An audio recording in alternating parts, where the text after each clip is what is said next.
What's up, guys? Today we're getting some parts together for the Gambler car. Went down to the local junkyard this morning.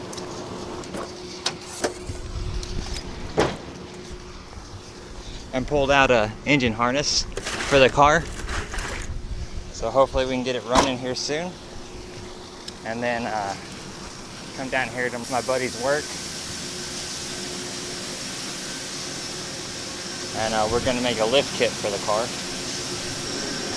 So we've got some random scrap pieces of metal and all of our measurements. And we're going to be making a, just basically a spacer for the top of the strut. So we're going to get all this set up and start making the lift kit.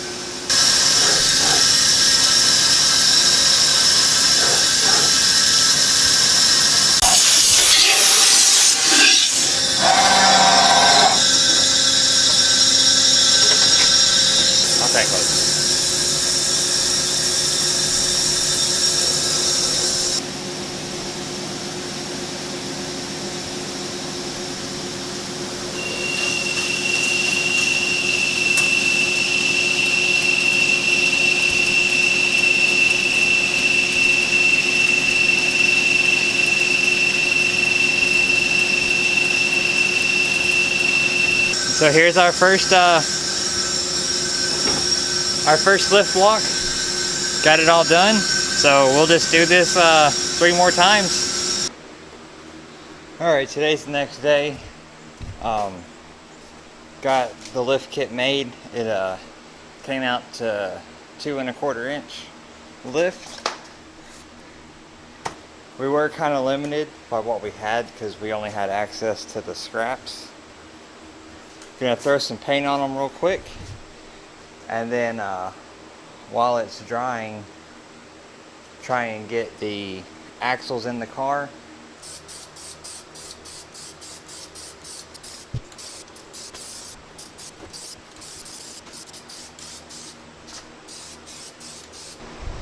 Got the wheels off the car and got some axles laid out. So I'm gonna pull this apart real quick and then get an axle in there.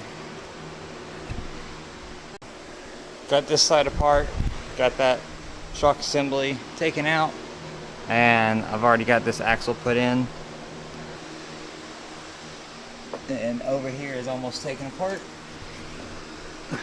There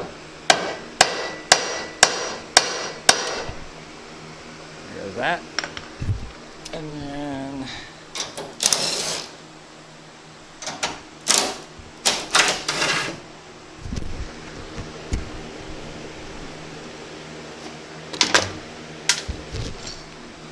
that falls out, everything's loose, and that'll just slide right out of there.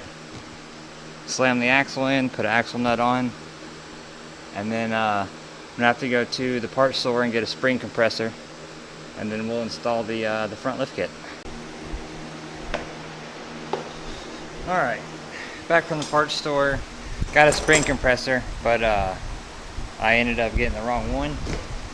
So instead of taking the whole assembly apart and turning the top hat 90 degrees, I'm going to do it down here.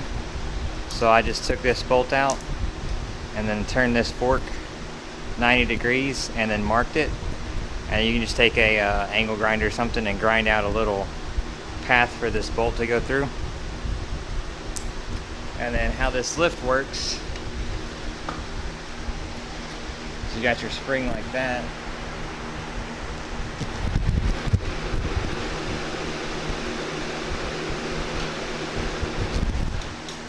and that sets on top like that.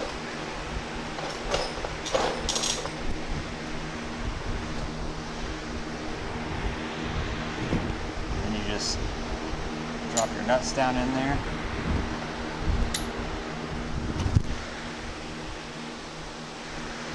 And then tighten those up. And then put the assembly back in here. And those tapped holes will line up with your factory holes in the shock tower. So I can't really do this one-handed, so I'm gonna get this assembly all put together, and you see how easily it fits in there, being 2 1/4 inches taller now. Sorry I can't film every step of this, but it's taken 2 hands and 2 feet to get all this stuff in there. You can see spacers in up there. Everything's bolted back together. Got that in. Still got to put that bolt the rest of the way in. If you don't have any way to make those spacers, there's a real good website called Honda Rescue Garage. The link will be in the description. So they sell anywhere from, I think, 1 inch to 2 1/2 inch lifts, maybe just 2 inch. Definitely a good option if you're wanting to do something like this.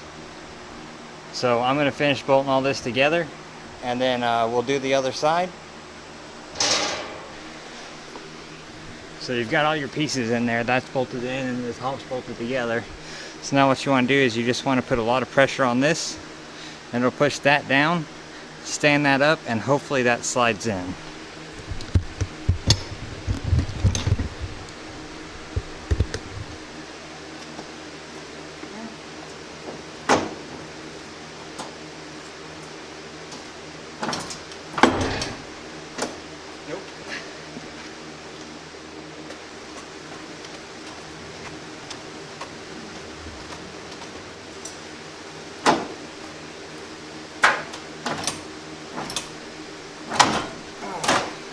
There it is.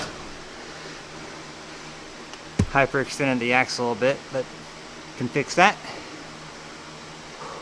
I'll button this up real quick, and then we'll get the tires and everything back on it and see how high it is. Alright, there it is. It is sitting way up in the air. So before I started, I measured from the ground to the top of the fender. We were at 26, and now we're at 28.5. We'll just keep working on it, and we'll get those back spacers put in. Got the first side all apart already.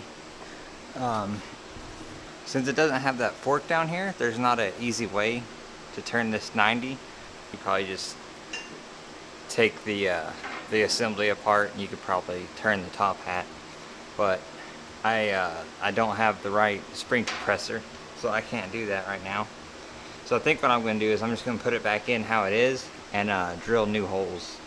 This is the one that is a 5 inch instead of a 4 inch. We weren't able to mill it down. The machine we needed had a different part on it that we couldn't take off, and the machine that we were using, it would have taken a long time to mill that down. And the stock one here is about 4.5 inches. Alright, so I bolted the spacer in. That way I'll have a guide so I know where to drill at.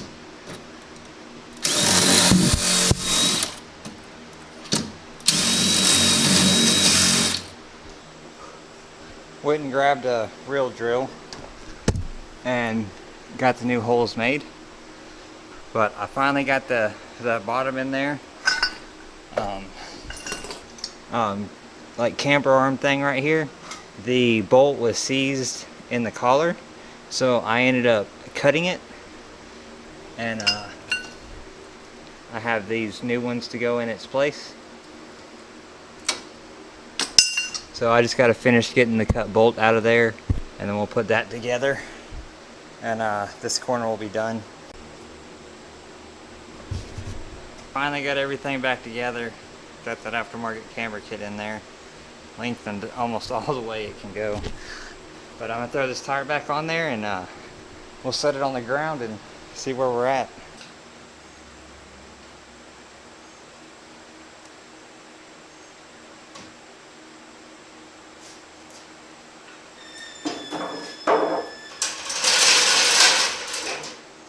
There it is, back on the ground.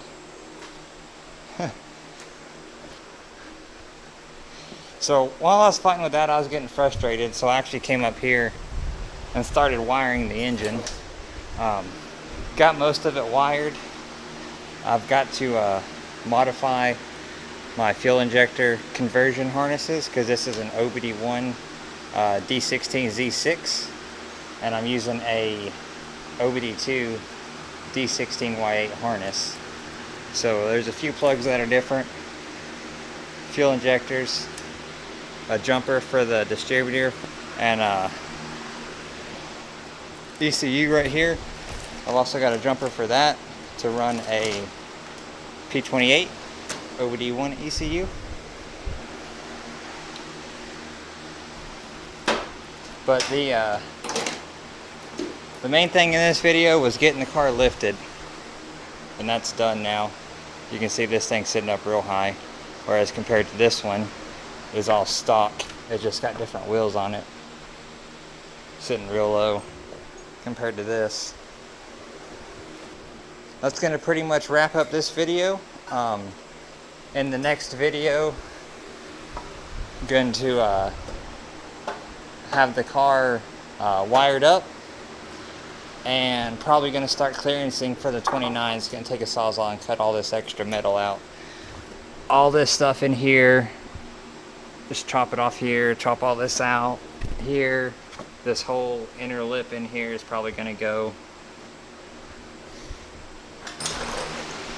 So I'm just going to leave it off right here. Thanks for watching. We'll see you next week. Be sure to like, comment, subscribe. Peace.